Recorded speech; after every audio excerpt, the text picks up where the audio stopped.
जे बांधवांनो, विधानसभा निवडणुकीच्या निकालावरती संघर्षोद्धे मनोदादा जरांगे पाटील यांनी त्यांचं रोखठोक मत हे व्यक्त केलं आहे. ते तुम्ही आपल्या पुढील व्हिडिओमध्ये बघू शकता. तुम्हाला जे करायचं ते करा, ज्याला पाडायचं त्याला पाडा, ज्याला निवडून आणायचं त्याला आणा. मग आता मी बांधून ठेवायचं. हे बघा, समाजाला काय सांगितलं मी, की तुम्हाला ज्याला पाडायचं त्याला पाडा, ज्याला निवडून आणायचं त्याला. तुमच्या अडीअडचणीत सहकार्य करणारा त्याला करा, तुमच्या मागण्याबाबत मांडणारा असणारा त्याला करा. समाजाने केलं. समाजात दारात जायचं नव्हतं. तुम्हाला वाटतं काय एका देवदर्शन काय म्हणतात ना त्याला, हा म्हातारा होत असतो का?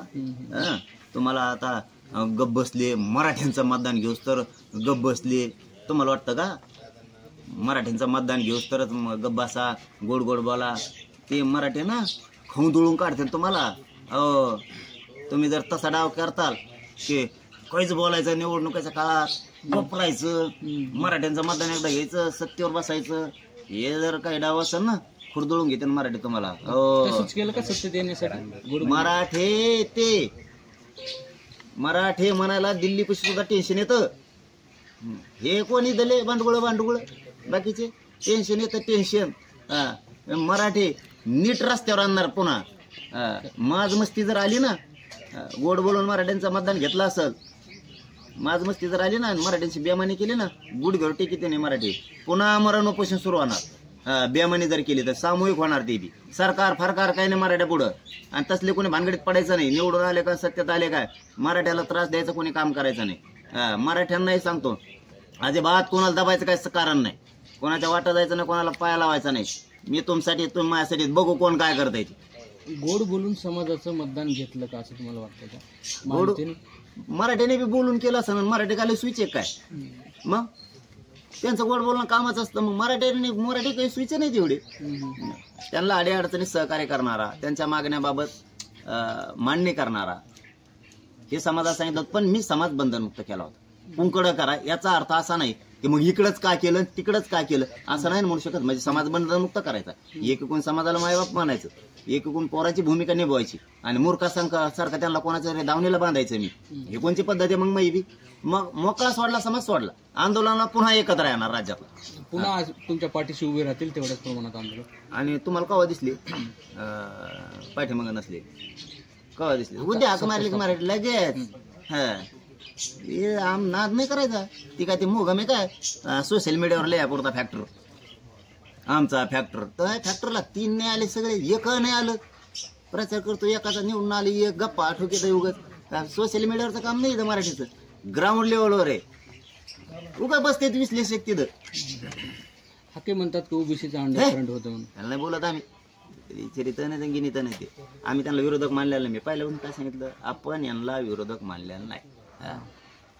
मानलेलं नाही, कारण आम्ही कोणाचं नाव थुकत नाही. आता काही थुकेचा आठ सवय त्याला काय करू आम्ही. पण आपण कधीही धनगर समाजाच्या एकाही नेत्याला विरोधक मानलेलं नाही. हे मी 15 महिन्यापासून म्हणतो, आज नाही 15 महिन्यापासून म्हणतो. गोरगरिबांना तर ओबीसींना तर नाहीच.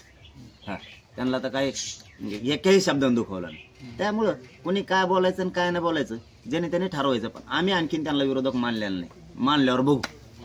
भुजबळांच्या विरोधात एकदा बैठक घेतली, काय बैठक घेतली त्याला कळलं एअरपोर्टला काही. मी 2 सभा घेतल्या असतं, उत्ताना पाताना झालं असतं. मग मी सांगितलं, मला महाराष्ट्रात मी 3 तारखेला सांगितलं पाठव, 4 तारखेला सकाळी पण सांगितलं मी की मी राज्यात कुठं जाणार, समाजाला जे करायचं ते करा. गेलो का राज्यात कुठं?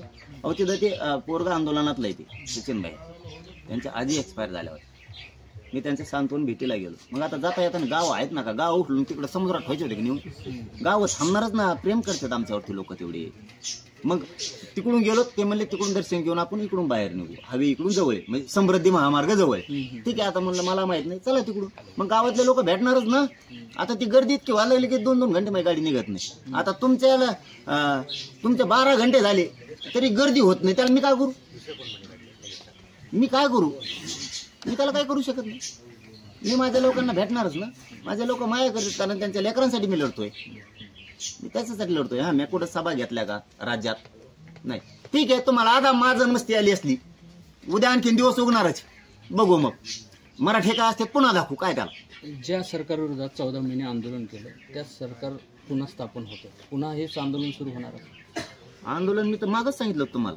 तेव्हा तर काय हे मशीन बी आलं नसं मतदानाचं. त्याच्या आधीच सांगितलं होतं मी, सरकार कोणाचं आलं तरी चॅलेंज म्हणून आम्ही त्याच्यापुढे उभा असणार आहे. कारण आम्ही सामूहिक आमरण उपोषण करणार. आम्ही तयार आहेत. आता काय जे आले त्याचं अभिनंदन करणं एक संस्कार आहेत मराठ्यांवरती. त्यांचं अभिनंदन केलं, पाडणाराचं बी केलं, पाडणाऱ्यांचं बी, तुमचं बी अभिनंदन बा पाडणाराचं बी. कारण तुम्ही लाडात, पण पाडणाऱ्याने एक गोष्ट लक्षात ठेवा आणि निवडून येणाऱ्याने पण एक गोष्ट लक्षात ठेवा. माझ्या मराठ्यांनी तुम्हाला मतदान केलेलं आहे. अडीअडचणीच्या काळात त्याच्या मदतीला जा, बेमान होऊ नका. हा, तुम्ही म्हणता मी पोड आता मला काय करायचं, म्हणजे त्या राजकारण्यासारखं ते निर्बुद्धीसारखं वागू नका. त्यांनी विश्वास ठेवून काम केलेलं असतं. तुम्ही पडलेले असलात तरी मदतीला जा, निवडून आलेले असले तरी मदतीला जात जा. नाही तुम्ही निवडून येणार म्हणून मग काय आता 5 वर्ष टेन्शन नाही, आणि पडणाऱ्याने म्हणून आता मला 5 वर्षांनीच निवडून यायचं, पुन्हा काय दारात जाऊ असल्याने तुम्हाला मग पुढच्या वेळेस मराठी जवळ सुद्धा करणार नाही. हा, तुम्ही आता ते 5वा पडणाराने बी आणि निवडून येणाऱ्याने बी 5वा. हा, माझ्या मराठ्यांच्या मदतीला जा, बेमान होऊ नका. कारण मराठ्यात ताकद आहे स्वतःचं संरक्षण करण्याचं आणि जातीचं पण संरक्षण करण्याची. कारण पुढच्या वेळेस बेकार होऊन, कारण आज जर तुम्ही काही गप्पा ठोकीत असला सोशल मीडियावर, उद्याचा दिवस पुन्हा उगणार आहे. त्यासाठी माझाच मस्तीत यायचा नाही. पाटील, सरकार बदललं असतं तर काही आरक्षणाच्या बाबतीत विचार झाला असता? अरे बदललं काय नाही बदललं काय, मराठ्याला लढावंच लागत आहे, संघर्ष करावंच लागतात. आम्हाला आमचं जाणंच होतं, मग त्यासाठी ताणत नको कोणाचं. म्हणजे आमचं हुकलं नव्हतं सगळीकडं, मेळत पांगला आमचा, नाही तर मग काय गरज होती आम्हाला काय हे गोष्टी करायच्या. पण ते आता एका जातीवरती नव्हतं मी जात संकटात आणू शकत. मायबाप म्हणायचं एवढ्या मोठ्या समाजाला मूर्खासारखं वागायचं मी पोरग म्हणून, उमेदवार उभा करायचे सगळे पडले असते, त्रास झाला असता. एका जातीवरती शक्य नाही राज्यात, हे शक्य गोष्टी नाही आहेत. तेवढं अकल तेवढं ज्ञान मला आहे. हा, मी माझ्या ज्ञानाप्रमाणे माझ्या समाजाबरोबर काम करतोय, त्याच्यामुळे माझ्या समाजाला पटतंय. आपलं पोरग आता समाजाला खूप पटलं असणार आहे. आपलंच पोरग योग्य निर्णय येत आहे, समाज संकटात येऊ देत नाही, आणि मी समाजाला संकटात सोडून कसं काय जायचं कुठं. त्यामुळे एका जातीवरती शक्य नव्हतं, आम्ही उभा नाही राहिलो, मराठा बंधन मुक्त केला. पाटील, आपल्या मतदारसंघामध्ये राजेश टोपे पडले, प्रत्यक्षपणे काही चर्चा असते की तुमच्या आंदोलनाचा प्रभाव कुठेतरी विरोधकांच्या पत्त्यावर पडला नाही. विरोधकाच्या पत्त्यावर पडला, विरोधकाचंच मतदान मोजिलं नाही. ज्याला व्हायला पाहिजे होतं खरं त्याच मोजिलच नसं. काय पत्त्यावर ते हारजीत असते हो, सगळ्या दुनियात असता येते. त्याचं काय एवढं, सगळं राज्यात झालंय. किती जण पडले, मागही पडली, असं काय असतं, त्या पडापडी चालू असते. शेवटी मराठ्यांनी जनतेने ठरवलं, त्यात कोणाला काही करता. हा, लाटफाट म्हणायचं असेल तर मला काही लाटफाट तर लाटफाट, मग ते त्यांच्या पत्त्यावर पडायला पाहिजे. त्यांचा तर पत्ताच दिसला नाही. काय कायचं तर काय 134 का काच पडली दोन, असे काय काय साध आहे का कायच काय. मराठ्याला चॅलेंज करू नये बा, या राज्यात मराठ्याचा नाच करू नये. या मराठ्याने शेवटी 204 आणले, मग कोणाचे येऊ. हा, शेवटी नाद नाही करायचा भाऊ. मराठा समाजानंच फडणवीसांची सत्ता आणली, तेच म्हणले मी, थोडंच म्हणलो. तुमचं मत नाही का तसं? तेच म्हणलं मी, आता मराठा मतदान मुक्त केलं, त्यामुळे मी काय सांगू शकतो मराठीने कोणाला मतदान केलंय. मी काय सांगणार कोणाला केलंय काय केलं. आपण नाही सांगितलं तेव्हा लोकसभेला नव्हतं सांगितलं आपण बाबा कोणाला पाडा म्हणून. आपण आता मी सांगितलं होय पाडा म्हणून सांगितलं बाबा कोणाला. आपण कोणाला निवडून आणा म्हणलं नाही, पाडा म्हणलं. गरीब माणूस आहे बाबा मी, आम्हा फॅक्टर गरीब फॅक्टर आहे. ते दुसरा फॅक्टर लय मोठा आहे, नुसतं लिथू. हा म्हणता आमचा फॅक्टर आहे, तो प्रचार केला ते बघ ना आलं की एखादं तुमकडे उगाच कोणाच्या चाड्या पिळून घालतंय. पुढचं आंदोलन पुन्हा फडणवीसांसमोरच आहे, केव्हा सुरू होणार आहे, कशा स्वरूपाचं असणार आहे, कधी तुम्ही ते जाहीर करणार आहे? सरकार स्थापन झालं की आम्ही आमच्या तारखेची घोषणा करणार आहे सामूहिक उपोषण. मराठा पुन्हा सरकारला कोणचंही असू द्या म्हणलो तुम्ही त्यावेळी चॅलेंज आहे. हा, आरक्षण घेणार सोडणार नाही, बेमानी मराठ्यांशी करायच्या. हा, मराठ्यांनी ज्या ज्या आमदाराला पाडलेल्या बी निवडून आलेल्याला मतदान केलंय त्याला जॉब विचारणार आहे. पुन्हा चाल बोल, आरक्षणाच्या बाबत बोल, माझ्या लेकराचा प्रश्न आहे, हर घरातला मराठा विचारणार आहे.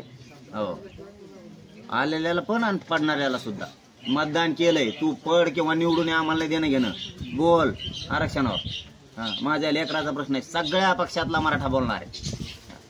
तुमच्या 5 वर्षाचं आयुष्याचं कल्याण झालं, आता माझ्या लेकराचं आयुष्याचं कल्याण करायचं. मराठा प्रत्येकाला बोलायला लावणार आहे आणि आंदोलनात बी उभा राहणार आहे. पठ्ठ्या आहे ना, कसं काय आरक्षण देत नाहीत बघतो ना मी.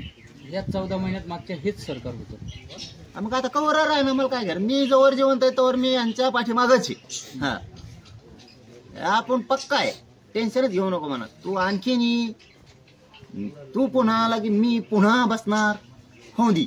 हा, तू पुन्हा आला की मी पुन्हा बसणार, हो दी, चालून कवर, मी सोडित नसतो.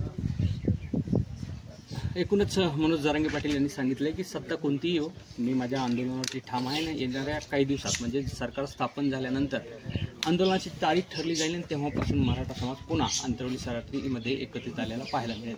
रवी मुंडे, ABP माझा, अंतरवली सराटी.